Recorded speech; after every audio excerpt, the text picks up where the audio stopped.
गोदिया में सुंदर लाला नावा बखरिया के भाग जागल हो।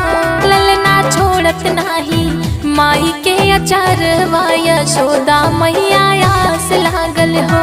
ललना छोड़त नाही माई के अचारवा यशोदा मैया आस लागल हो।